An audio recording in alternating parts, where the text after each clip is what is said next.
What is up, you guys, and welcome to the Upper 90 YouTube soccer channel. Today we're going to be actually predicting England's top 11, who's going to be starting, because again, I think this is going to be a fun game.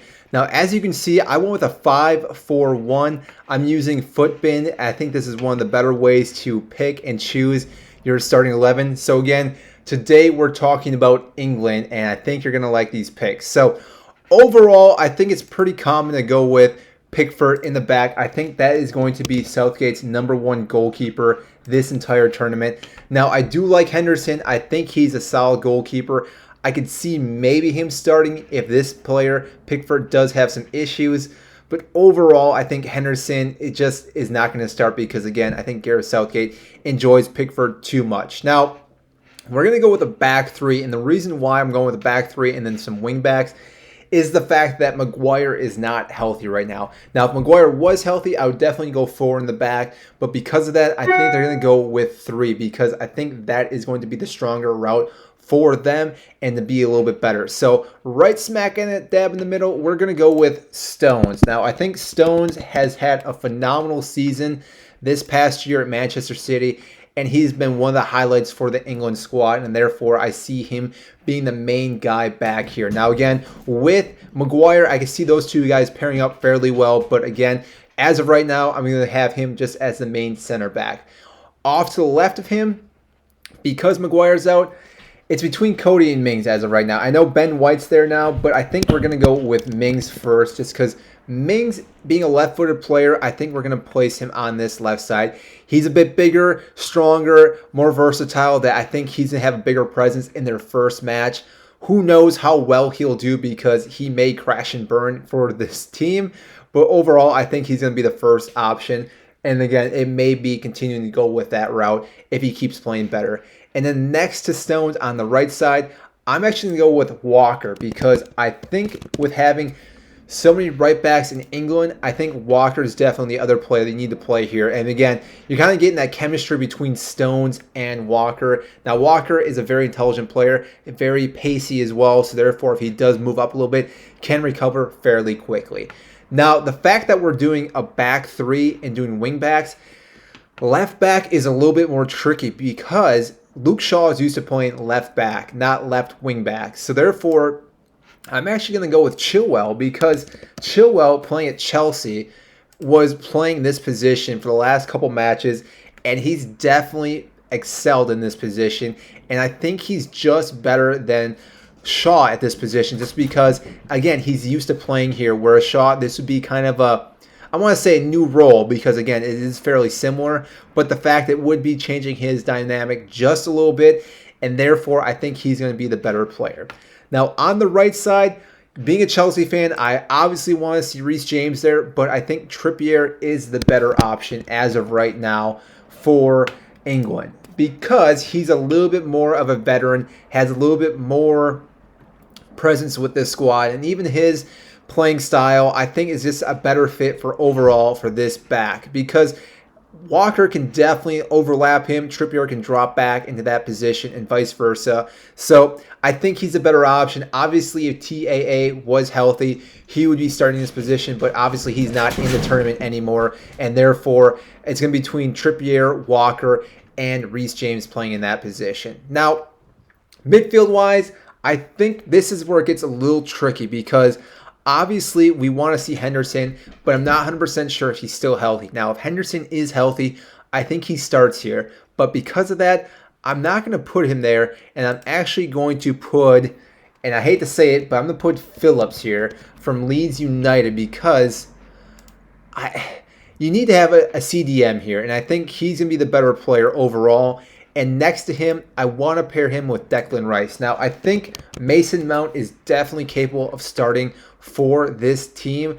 But for their first match, I think Southgate's going to go a little more heavier in defense. And therefore, I think he's going to play these two players as well. Again, Mount is a phenomenal player. Would probably start if we're doing 4 in the back. But because we're only doing 2 here, I think these two players have to play in this position. Hold the midfield up, kind of break down the other team if they're attacking, and therefore it gives a little bit more defensive mindset because, again, you don't want to leave Mings hanging for too long. I think he may have a few errors, and therefore it's going to be better to have these two guys. Now, again, if Henderson is healthy for that first game, we're going to put Henderson here along with Declan Rice, and I think that is a fairly solid teammate to have next to Rice. Now, on the left wing, this I went back and forth because it's hard.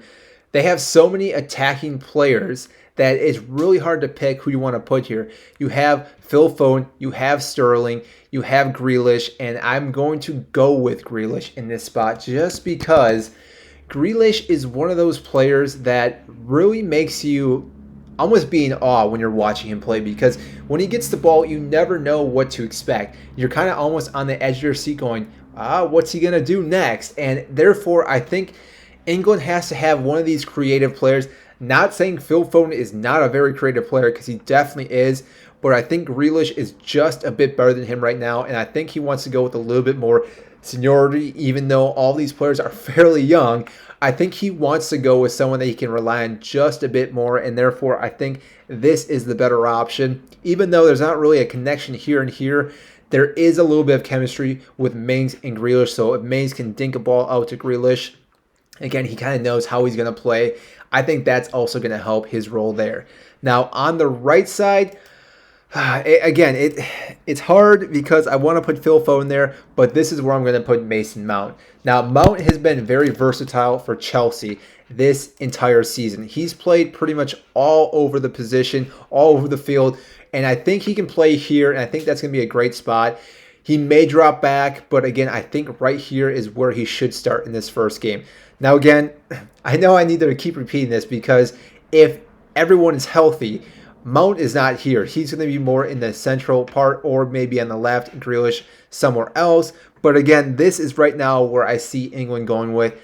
And then up top, shouldn't be surprised that we're going with Harry Kane. I mean, no one else is going to start over Kane. The guy is just on another level when it comes to being a forward. He obviously has that drive to take England to the next stage, and I know he's hungry for a trophy. He's said it multiple times how he's dissatisfied at Tottenham, how he wants to leave during the summer to achieve some trophies. And I think this England squad, being fairly young, may actually help them out quite a bit because I think they're also very hungry. Obviously, Mason Mount winning the Champions League, Grealish and Mings winning and getting promoted a season ago. So again, there's players, and even Chilwell winning the Champions League, are just phenomenal players that have the drive to win, and I think that's really going to help out this squad. Now, the only problem I see with England is their age. Like I said, this is a fairly young team. Now, obviously, Trippier is a little bit older. Kane's getting up there in age, even though he's still in his prime. But with them being so young, we know England is terrible. And when I say England, I mean the fans, at really criticizing their players. If one player has a bad game, whether that's Phillips, Rice, Stones, Mings, you name it, whoever it is, even Kane, they will just bombard that player and how terrible it was to pick them in the starting 11, and therefore it wrecks their confidence and then wrecks their whole chemistry in the entire team here. So overall, I think this is the best starting 11 for their first game. Again, there are a few injuries, is why I'm picking this squad. If Maguire was healthy, he's starting. If Henderson is healthy, he's starting. But right now, I'm going off them not starting this first match and getting some rest so that way they can play later in this tournament. So that's all I have for you today. If you did enjoy this video, make sure to like and subscribe down below. I greatly appreciate that. That means a lot. It really helps this YouTube channel. So again, thank you very much. And also comment down below what you think of the starting 11, who you think should start, who you think is wrong in this team, because again, there's probably multiple positions that may or may switch. You never know with Southgate because again, he has so many players that he can really tinker around with. So again, comment down below what you think. We'll see you next time.